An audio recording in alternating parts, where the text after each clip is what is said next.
Hey, what's up, man? All right, first off, well, how's your day going? My day is going good. It's a little boring, but I mean it's just, started. Got out of sociology class today. All right, that's pretty cool. I didn't even know you were into that. I think studying the brain in society, it's pretty interesting. I think in a way it changes you a bit. Yeah, and I can understand that. Would you like to introduce yourself to the audience or plug in anything? My name is Seamus, but you probably just know me as Butterball or Butterball in Hell on Instagram. I'm your typical morbid furry artist with an affinity for taxidermy. That's what's up. Yep, All right, now let me ask you this. absolutely. What's it like being an artist for you? To me, being an artist, it's one of those things where it's kind of like a hobby and a job at the same time, where it's something to do. Because, frankly, if I had to sit and do nothing all day, I'd go nuts. I know, I understand that. What programs do you use? I use Metabank Paint. It was pretty easy to learn. Is that for free? Yeah, the app is free. There is a premium thing on it though, but I have not touched that. All right. It doesn't seem that the premium would prove any difference because your art's pretty good by itself. Thank you. The premium, I don't even know what it entails. All I know is different brushes. I mean, the brushes I use are kind of basic. I specifically really like the brushes that kind of give it that janky, like kind of like chicken scratchy line art. I'm a big fan of that. Oh yeah, no, that's a pretty cool style. I like that. Thank you. Is there anything you want to accomplish as an artist, or anything you want to like do overall? Frankly, it's make myself a little more known Okay. and just to be able to experiment more. I love just experimenting with things, playing around with things, especially in my physical mediums too. Like picking up certain pieces of like trash and stuff for collages. Just recently, I found a piece of shredded up caution tape on my campus that I picked up and I plan to use on a collage that will also be in combination with a digital piece. I just need to plan it out first. Oh man, I can't wait to see how that comes out. I bet you that's gonna be super cool. Thank you. I'm very excited about it. Extremely stoked. Well, let us know how that goes. All right, now, where do you see yourself like within a year from now, or what's like your creative timeline looking like? Personally, to me, my creative timeline, it's kind of typical, like usual, like really slow and steady. Trying not to rush myself too much. I don't want to, accidentally burn myself out without even knowing. Yeah, no, that's understandable. I feel like a lot of like other artists would also like, or just anyone else that has any sort of like job like that would agree with you. Is Yeah, it? it's Oh, it's I'm that sorry. Go thing ahead. where it's all right. It's that thing where you love it so much that you want to do it as a job, but once you start doing it as a job, you're afraid you'll start seeing it more as a job rather than, oh, this is a fun thing I do on weekends or whatever. Bro, I totally agree with you on that one. All right, now, is there like any other artists you look up to for inspiration, or where do you get your inspiration from? So I get my inspiration from a medley of things. Like for example, the music I listen to, some other artists I follow on Instagram, like Plastic Punk. I love their art so much. It's such like an interesting style. Love it. Also nature. I I actually a lot of the times I take random photos of random things in nature because I think it's an interesting color and I want to color pick from that thing and make like a character or a piece with that forever or whatever. For example, recently I found a stump with this interesting like green like moss growth on it that I plan on using in a piece for its color. Yeah, no, that sounds really cool. To me, that sounds like pretty good. Like it sounds like character design to me, like what you're describing. It seems like you'd be pretty Yeah, good at that. I love character design so much. It's fun to just play with things and see, oh, how this feature will look on this. Like, how would this creature look with longer fur or a shorter snout? It's kind of like video game, like the character select screen You or ever the thought of? character customizer screen. Oh, yeah, no, it really is. You ever like thought about looking into like getting into that as like a profession? Not necessarily. I honestly didn't really think too much of art as a profession. It's probably because the way things have been going. I've leaned more as becoming a taxidermist. Oh, okay. Yeah, no, that's like I don't really think anyone does that anymore, at least to my knowledge. But that seems like a niche market, so you could make some Yeah. major bucks from that. Yeah, it's a dying art, I guess you could say. Pun very much intended. Yeah, because most like from the things I've seen are really bad taxidermy, where like you can't even identify what the animal was. Oh, definitely. And one of the fun things that comes out with being a nerd about taxidermy is you can see those and immediately know what they did wrong for it to look like that. Like maybe the lip skin wasn't shaved too properly, or the ear liners are the wrong shape. Like you can just point out, kind of like a radar, like what they did wrong. Now you see, I don't really know much about taxidermy besides like the overall like process of like the chemicals, cleaning and and assembling and disassembling and all Yeah. that. So you like describing all this is all like new to me. I would have never thought about you like shaving like Yeah. lip skin or anything like that. Has there been like Yeah. cases like that for you in real life, like going and seeing places like that? Like, oh man, yeah, that doesn't look too good. Oh, definitely. I forgot where exactly it was, but it was this museum, and they had this. I can't remember if it was a wolf or a coyote, but it was some canine, and its eyes were too close together. Mm. So it looked as if maybe they used like a smaller head form for it, because it just looked as if like a cartoonist drew it. And I can only imagine like what it looks like. I've only seen like taxidermy a handful of times in my life, and I can't really remember it much. All I remember is like a really big bison in the middle of like a gas station in Wyoming. That's Which interesting. I've heard multiple cases of just random taxidermy in places where you wouldn't really find taxidermy. Like for example, gas stations. There was one that had a whole bear mount in it, like just a giant black bear. those things are like really cool, but also kind of reminds me of like Texas Chainsaw. It's like really scary at the same time. Yeah, I love Texas Chainsaw Massacre. Bro, that movie is. Yeah, One I'm of not. my favorite horror movies. Yeah. Yeah. But honestly, I think my favorite horror movie would have to be Scream. I just love the Scream franchise. Okay. You like? Have you seen the newest one? There's a new one? I didn't even know. I think it's like Scream 4, where he goes like to New York and he's actually like has like the powers of a ghost. I don't really remember much like the older Scream movies, so I didn't know if he had like any supernatural powers like that. But that's what he had in the newer one. I think the original Scream, it was just like a high schooler in a costume killing people. Like it was very like straightforward concept. That's one of the things I like about older horror movies is that sometimes they're just like it's just straightforward and it's not this like millions and millions of things that you have to get through and have to understand. Like, oh, you have to watch this movie to also understand this movie. You have to follow this social account to understand the movie, yada yada. Yeah, like it's like very like It's simple. convoluted. I like it. Yeah, Yeah. when it's not too overcrowded. Yeah. Shoot, I think my favorite horror movie would have to be.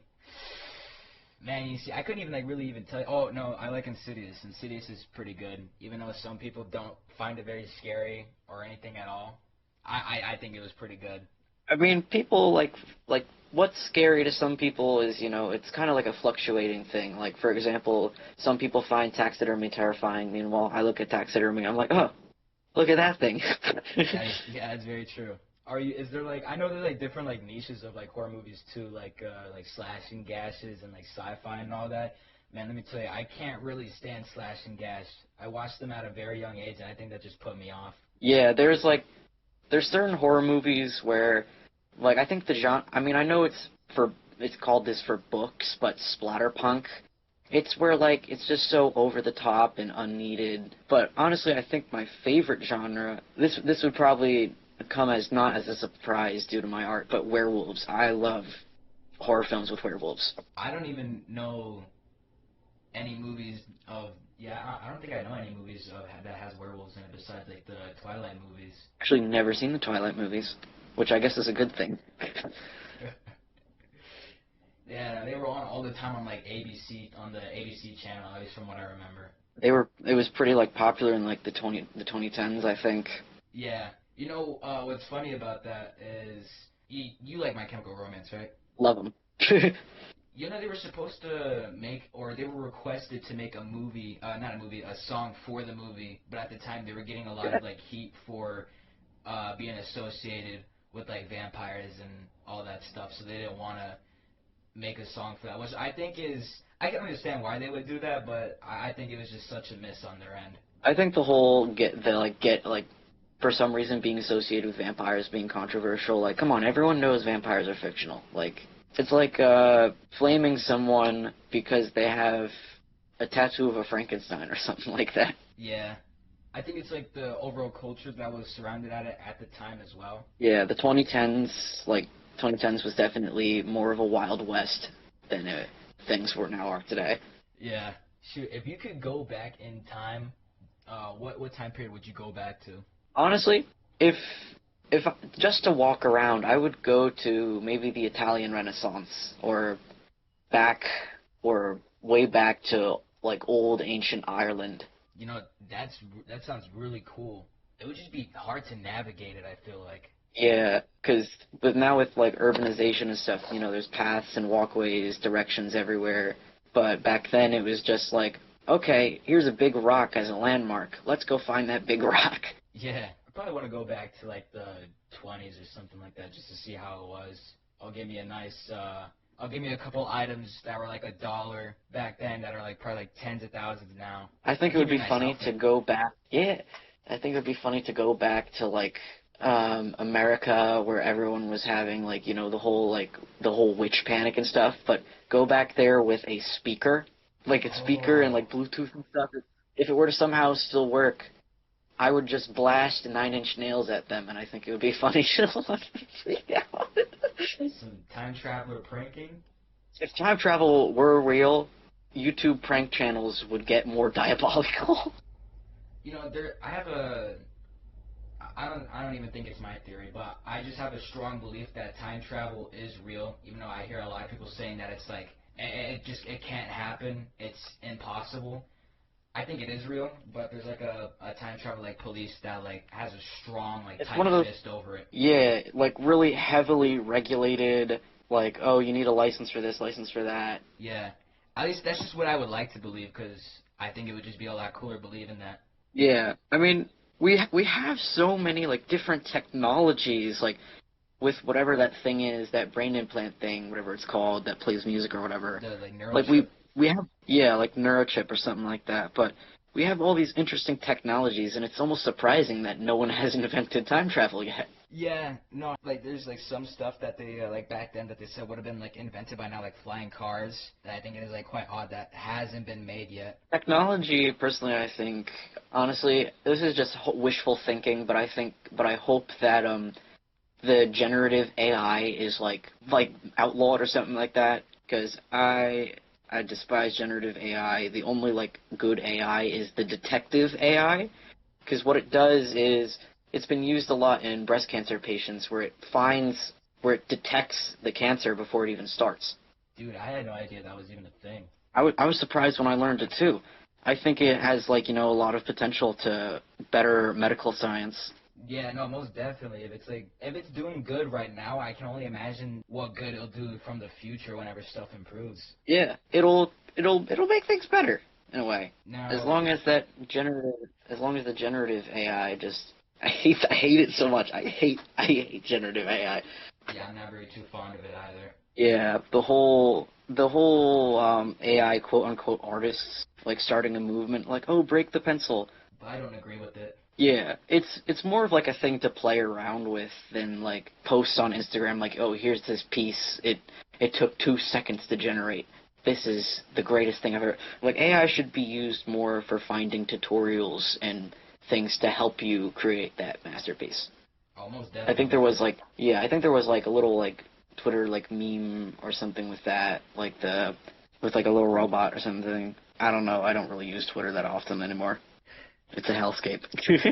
Yeah, no, I never downloaded Twitter because it just looks really really scary. A lot of mobs are on there. Twitter and TikTok I never installed. I don't really like Twitter. I kind of just have it for like typical like news, like what this is going on in the furry fandom, like specifically furry news. That's pretty much it. That's what's up. Hey, some more things about like AI. Do you think we'll ever like in our lifetime ever see like sentient AIs or a I whole hope not. race? that'd be so terrifying. I think because I kind of have like a small paranoia about it becoming alive and kind of taking over humanity, but that's probably why I say thank you to the self checkout when it tells me to have a good day. Yeah. I look like a total crazy person doing that. Just thank you to the self checkout. Well, if that day ever comes, I think people will start to understand why you did that. Yeah, like, hey, there's such thing as good people. You don't need to eradicate us all. Yeah. No, because I think I think it is possible that there might be one or like two sentient AIs, but they would be like so smart to where they wouldn't tell us that it is alive because it would know that we would like. I think there's a thing. Get rid of it.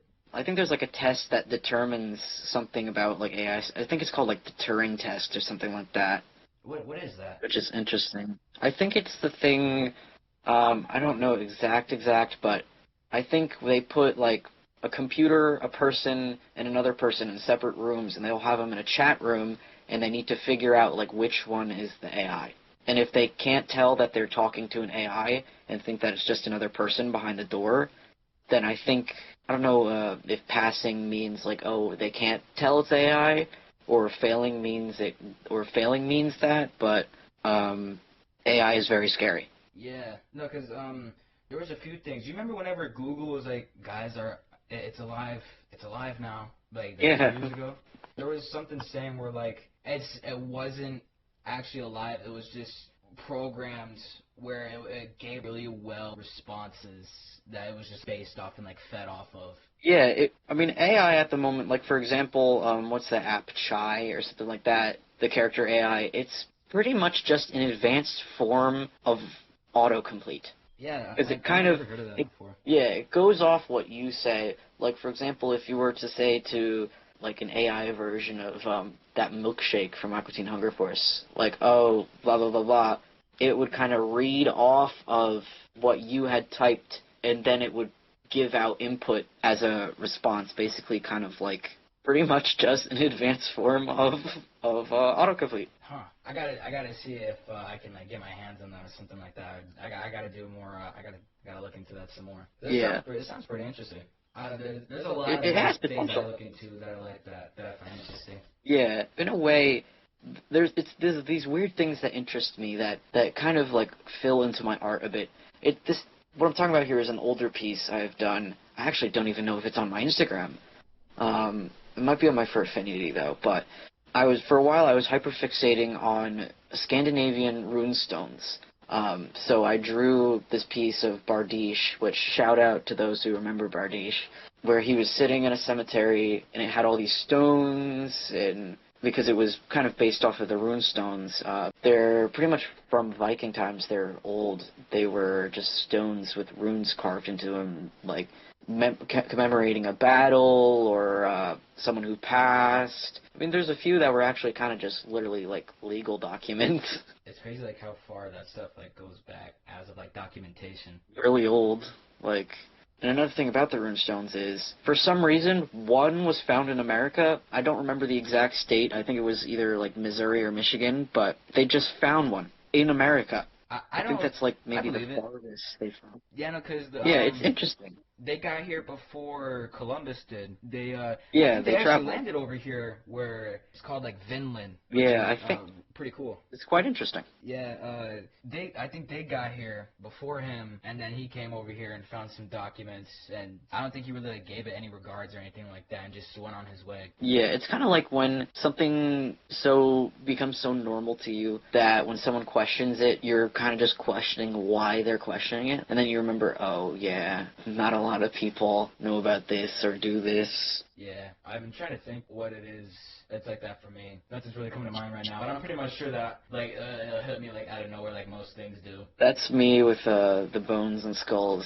Yesterday, I explored my campus woods, found a bunch of bones, and I was kind of holding them in my arms. I didn't have a bag with me, so I just put them in my Ashanka hat and kind of used that as a bag. and people were just staring at me, and I was like, yeah, this is a normal thing that I do on Wednesdays, typical Wednesday activities. Shoot, if I was like doing like bone collecting like that, I'd use like a backpack where like it's you know like the things that people like bring to the gym where it's not like a book bag but it's like it's tied by rope. Oh yeah, the string bags, yeah. Yeah, I would use like something like that. I know they're like tough on the shoulders though, like over time if you wear it for like a duration. Yeah. I used to use a bucket back when I was younger and I'd collect bones. I'd have this big like black garbage bucket or something like that. Like haul the damn thing into the woods, drop the bones everywhere, and I'd be like frantically picking them up as if I dropped all my change at 7-Eleven or something like that. Yeah. Bro, is there like any animal that you want to taxidermy or like certain bones that you're like looking for? I do have stuff that I have like had on like a wish list for a long time. For example, my Jacob Ram skull, which I actually bought with my first ever paycheck, which was interesting.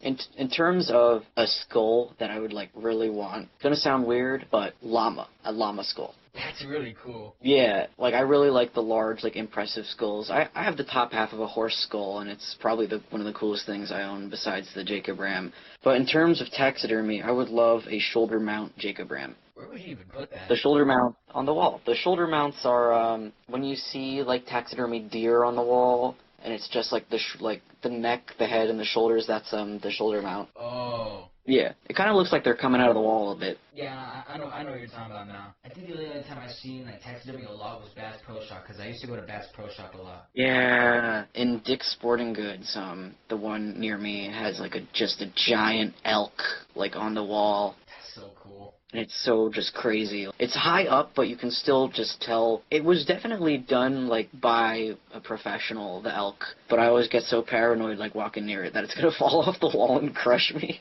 Yeah, because those things are massive. Yeah, elks, they're terrifying. Like, people don't really realize how terrifying deer and herbivores, like cervids, can be. Because they will not hesitate to just ram their antlers into threats, or what they deem as a threat. Yeah, and also I think like fear of like it like coming off the wall and squishing you or anything like or like it might injure you is like Final Destination. I think that movie like yeah, Final that type of fear. Really, yeah, especially now I see all the posts of people like behind the cars carrying logs mentioning Final Destination because the scene in that with the log came loose and crushed the person. Yeah. Now, that movie's terrifying, dude. That's why I don't like roller coasters or anything like that. I'm very limited on what roller coasters I'd go on.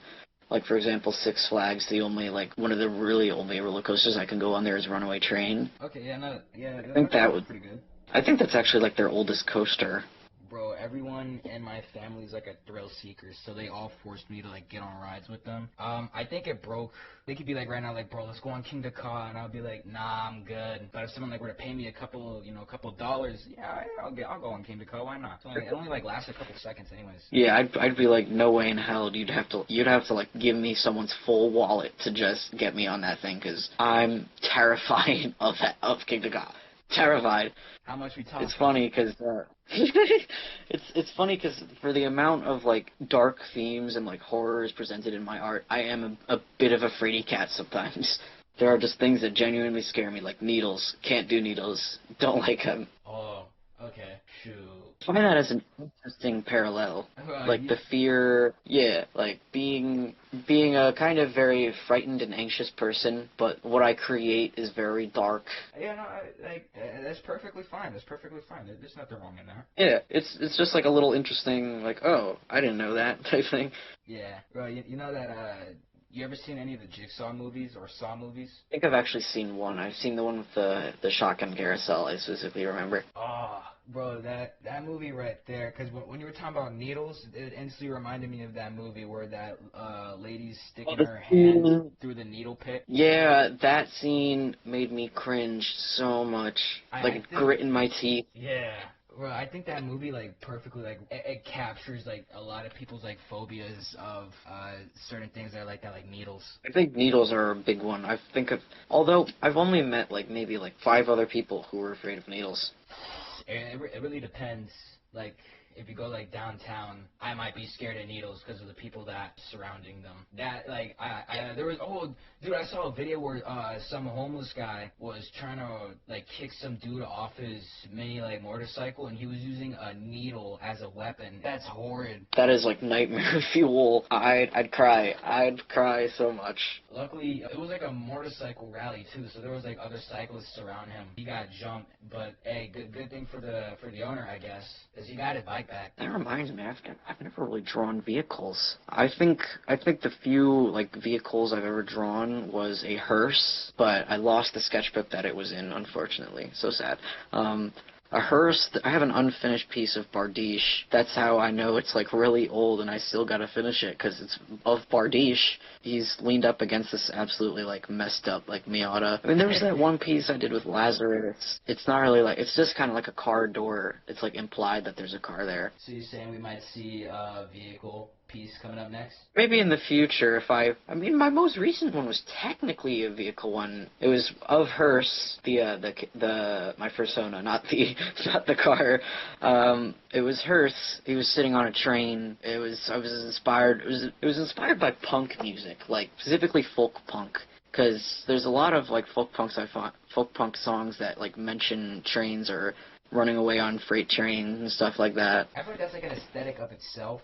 Not as much as like like describes it, but it really is like something that you paint with like a scene when you tell someone about it. Like you can envision it, because I've seen a lot of paintings of like people catching the train to go, you know, any destination, just like mainly trying to escape from somewhere, or you know, just overall hitching a ride on a train that's like that, and like the hay bale stacks. Like that whole just need to get out.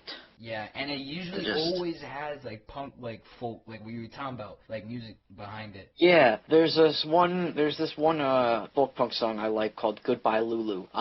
That it's by Days and Days. It kind of like criticizes someone who who just wants the aesthetic of punk or folk punk, and it mentions the Lulu, as they're called, just leaving on a freight train, because that's what all their friends did. Yeah. Wait, this was they kind of just like a movie or something? No, it was a song. Oh, my bad.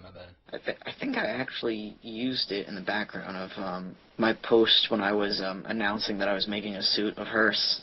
How is that coming along? I honestly don't remember. Oh, he's been finished for a bit. I was planning on making him arm sleeves like yesterday, but then I got a little busy with things and decided, no, not going to attempt this today. He does have a hat now, though. I made him a Shanka hat. That's pretty cool. It seems like you're really crafty with life materials as well. Do you think that you're going to, like increase like not the value, but do you think that you're going to like fix up your suit, or do you want someone else like to make it for you, or you're going to make like another one or something? I'll definitely be the one fixing up my suits.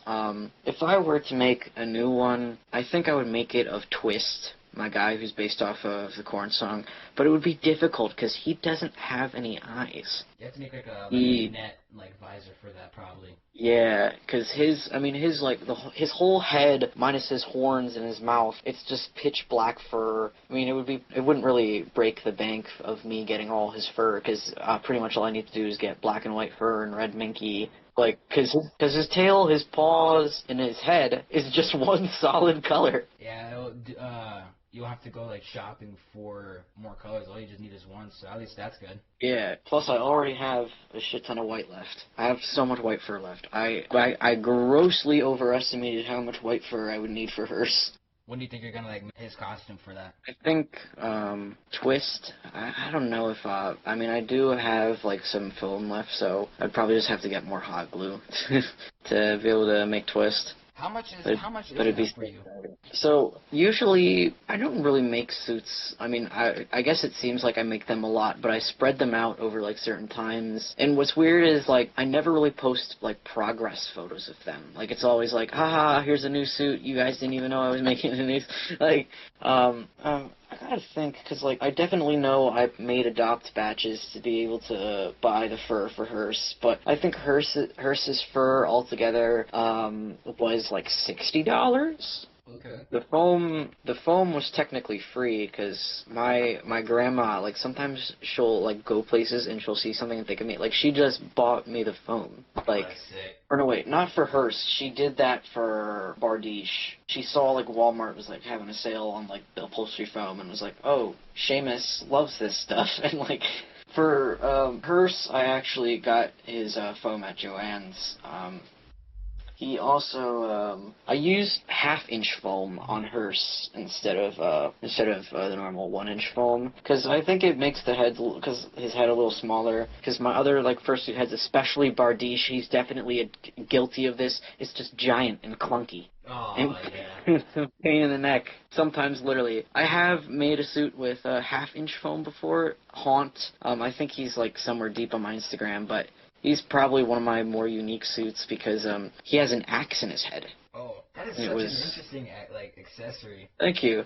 It was one of those things where Haunt, I solely made the character because I wanted to make a character that had a weapon in their head, because I remembered those like 2000s like Halloween costumes that, you know, was the headband that if you put it on it made it look like you had a knife through your head or something like that. Yeah. I always thought those were pretty cool, so I made that. The process of the axe was pretty much I had to put wire from the head of the axe into like the suit itself to stabilize it so it wouldn't just flop over. Because there's also wire in the handle of the axe to basically make it so it doesn't, you know, like the handle it's more realistic and not floppy. Yeah, you could do that, or you know what a monster magnet is? I think I've heard of them. It rings a bell. Really strong magnets, where like they're just like really strong magnets. You could use that, like you could put like glue, like little tiny monster magnets on the axe, and probably like on the slit of like the incision on the head, so it'll be like more realistic if like someone tries to pull it out, because you know you swing an axe into something, it's gonna be kind of difficult to pull it out. Yeah, it'll give a little bit of resistance. True, so it won't like fall out by mistake as well. Like that thing will be on there unless you try to pull it out. Yeah, it's gonna be stuck. I know some people do that with their cosplay and stuff. They use magnets. Yeah, I actually originally wanted to do magnets for Hi Apollo, that's my dog. Oh, okay. He likes to barge in. He's very smart, like eerily smart. He knows how to open doors. What? Like he gets up like on his hind legs and claws up. They're the more like handle doors, like not like the knobs. Yeah. So he just kind of like gets up on his hind legs, jiggles the knob until it opens the door, and then he just walks on in. But my door, the lock is broken, so pretty much all he has to do is just put his like nose in the door, just like he can just bust open in the room like he pays bills. What a smart little fellow. You hear that, buddy? You're a smart little fellow. He's looking at me like, okay, now pet me.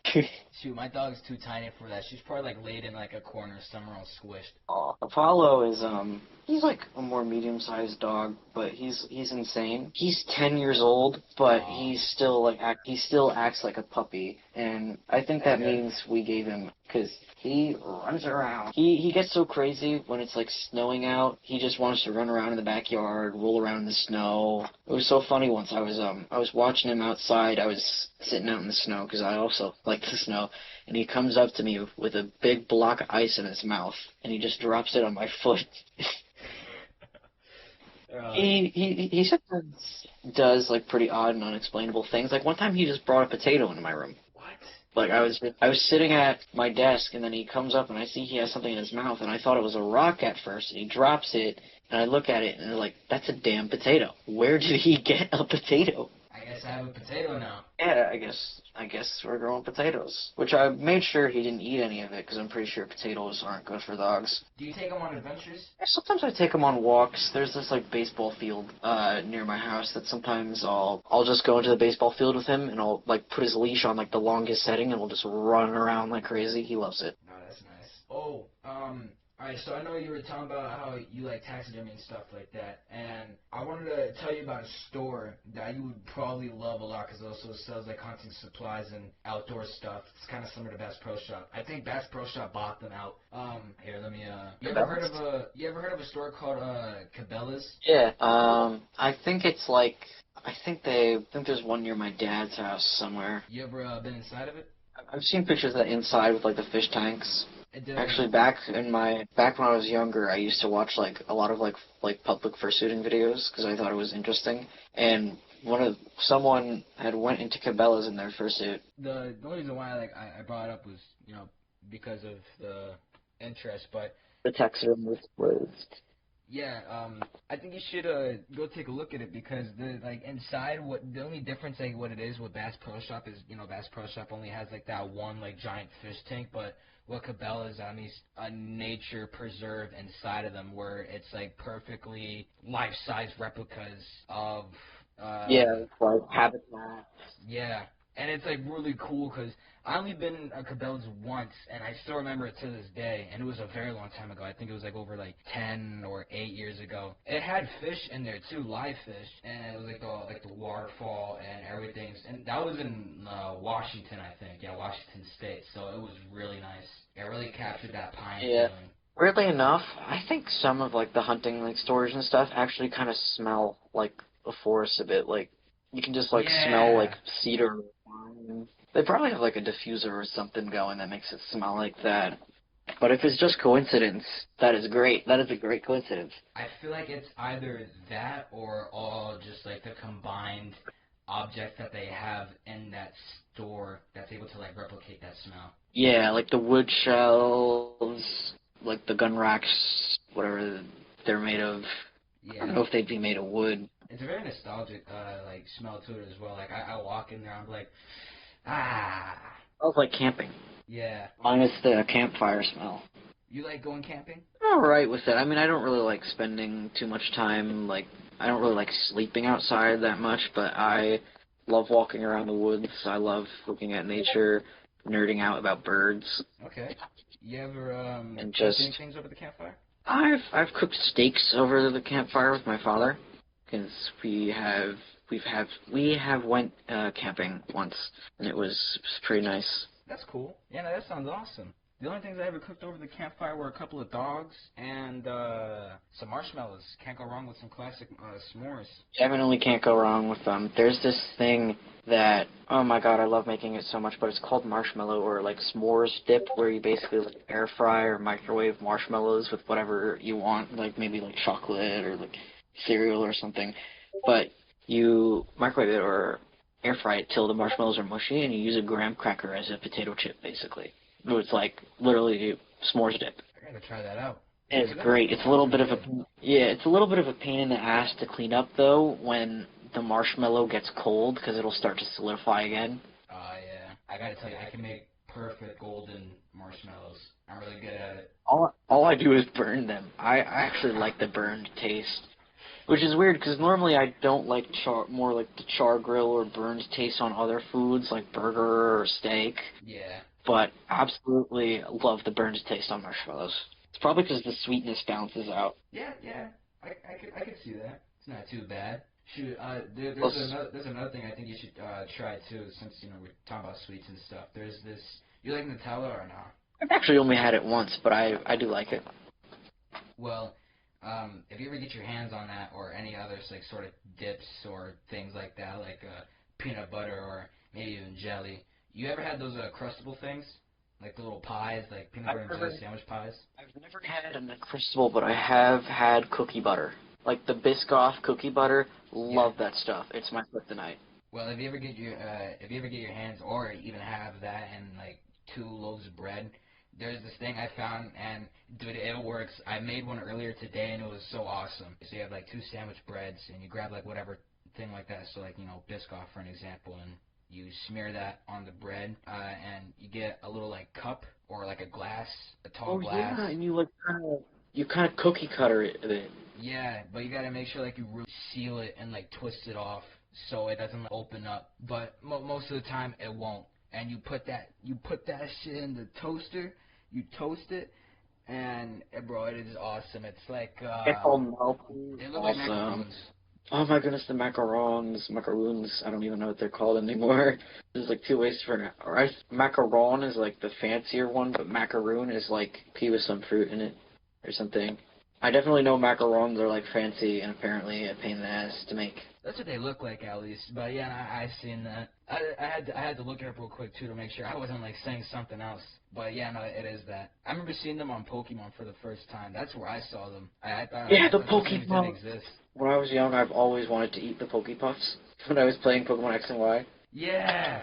I think my first I Pokemon game was Crystal, but yeah, no, dude, definitely from that, definitely from that. my first Pokemon game I ever played was Pokemon Y, That that which that's a pretty good select. yeah, and I was able to get like a lot of different legendaries because at the time I was still friends with the guy, but I knew this guy in school who like I don't know what if his like thing was glitched or something, but for some reason he was able to get all these like mythical and like legendaries and stuff, and he gave me a shiny Eevee, which every Pokemon game I've had, I would transfer that Eevee to that Pokemon game. It was level 100, still just as an Eevee, and it was quite nuts. Because I have Pokemon Y as well, and it wasn't mine. It was my uncle's, and I remember I got it because he stopped playing. He had a 3DS that he stopped playing with that had that game on it, and I went on there. He had all the legendary Pokemons on it. I don't know how, but it had like Groudon. It had it had all of Probably them on Wonder there. Trading. Like Probably that guy Wonder was Trading because nuts. I have gotten some good stuff from Wonder Trading, like a shiny Sylveon, a Volcanion. Said friend, as I mentioned before, also gave me this shiny Dialga, which it had a Oh, that's weird cool. like name. It had like a weird like name, so I looked up the name, and apparently it belonged to a motherfucking YouTuber. Oh, that's nice. Like like it literally belonged to a YouTuber, and this whole time I didn't even know. I didn't even know. Because I was too busy focused on, ooh, shiny Dialga. You ever thought about Dialga hitting was. that YouTuber up? I actually never thought about like being like, hey, I think I have your Dialga. I mean, I don't even I can't even like find the game that I had the Dialga in anymore. I think I lost it somewhere. Yeah, I was about to ask you that. I was like, do you But think you can load that up right now? if I could, I'd be so happy. Dialga used to be my favorite Pokemon, but now I think I like White Kyurem more. Oh, bro, that's my top five right there. That's my top five. Literally, White Kyurem is such a fucking oh, I'm probably not supposed to curse. Nah, that's I cool. keep forgetting. Uh, White Kyurem was such. It's White Kyurem is so underrated. Like such an underrated legendary. Bro, I think the first. You ever saw I'm trying to remember the Pokemon movie that it appeared in. It was the Horns of Justice movie. Do you remember that? It was on Cartoon Network. Oh, yeah, Swords of Justice Yeah, yeah. That's where I saw, it, and I was like, that is so cool. and Terrakion. I love Terrakion. Yeah, Literally, I have his maybe card. Terrakion is in like. I think I also have his card too. Hold on, I have like this old Pokemon book, like that I had all my cards in from when I was younger. That my Same. grandfather gave me to put all my cards in. I still have all mine too, dude. Yeah. I even have like first edition ones because I want to sell all these. I just have to put them through the qualifier or the verifier, whatever those people are. Okay, so I found my page with all the legendaries in it. There's a gold Zekrom, a Giratina EX, a Dialga EX, which is silver, a Zapdos, Virizion, Hoopa, Regirock, Xerneas, Mewtwo, Shaman, Suicune, Palkia, Mew EX, and Manaphy. Oh, I totally thought I had a Terrakion. I must have not. Bro, I used to I go think nuts with Pokemon cards. Oh, me too. It was Pokemon cards were like my thing back then. I loved them so much. There's like a lot of like different like things in here. There's like a whole page dedicated to all the evolutions I had. Shoot, this might sound like terrible or anything like that, but okay, so I was in second grade at the time, and there was like I don't know some kid in like kindergarten or something like that, but there was like an age difference. He was like my next door neighbor, and he had like 3 legendaries. I forgot what he had. This is whenever I think X just came out at the time, Pokemon X and Y. He had Yvolto, I think that's what it's called, and he had like 2 other legendaries that I wanted to get my hands on, and I had a McDonald's like Weedle, some little pipsqueak stuff, and I was like, bro, let me tell you this. I was a grade S salesman. I was like, I defeated all 3 of those legendaries with this Pokemon card, and I'm willing to take them off your hands if you want to trade. What do you think, little guy? He was like, you really defeated all of them with that card? I was like, yep. Let me just tell you, I still have those cards. I still have all 3 of those legendaries. They're somewhere in my book. Oh That my sounds so god. bad, but me and him were best friends, so. I did something similar with that. That's how I got my Dark Flareon. So it was this like he brought in his little thing of Pokemon cards, and I had this really shitty like Umbreon card, and I kind of like knew the Dark Flareon card was, like somewhat rare. So I told him that this Umbreon card, this was the only one made in existence, and it's really rare, and that if he had it, everyone would want to be friends with him, which was really messed up to say. Like, everyone would want to be friends with you if you took this Umbreon. So he gave me the Dark Flareon card, and I still have the Dark Flareon card. Aw. Hey man, we just had to do what had to be done. I understand Stonks. it. Yeah. Shoot, I think in like Pokemon cards in total, I probably got I got a good sum of money like worth of cards. I know that for sure. Same here. I've got like a decent amount of stuff. There's one card in here which kind of like is weird to me because so most like Pokemon cards, it's just the art, but this one, can't remember the name. Oh my goodness, the pages on this thing are coming loose. It's so weird. I think I had everything in a dedicated section for like types and stuff. Oh, Drowsy, yeah, it was the like model art of Drowsy, but in front of a photo of a candle. I got some cards that I think that are like that too, where like there's some I don't even remember how I got my hands on, or just some that look so weird. I don't even know if it's like real or not. Yeah, it's like I have like some fake cards that my uncle bought me at a flea market, but I'm lucky that my little group that I was in like before school was so lax with it. Like, oh yeah, just take off 2 of the health points from it because they had like the health points from the thousands. Yeah, I just really liked the art on a lot of the cards. Like, for example, I have this one Panpour card that's really cute because he's got a little teapot on his head and he's pouring the tea, and it's so cute. I love it. You gotta send me a picture of that one later. Yeah, I've got I think I have like another tin of Pokemon cards somewhere. I just had so many of them. Like, it was like out of control. Well, I think that's about it for now. I don't know. Is there anything you would like to say to the viewers, or I don't know, ask me or something like that, or anything you'd just like to say at all? My closing statement to everyone is, don't let people bring you down if you just have weird interests. You're not harming anyone. Just go with the flow. Worry about yourself. True. That is Inspiration. So true. All right, man. Well, it was good talking with you and being on the first episode. And I'll let you carry on with your day, man. It was good talking with you. Thank you so much. Have a nice day.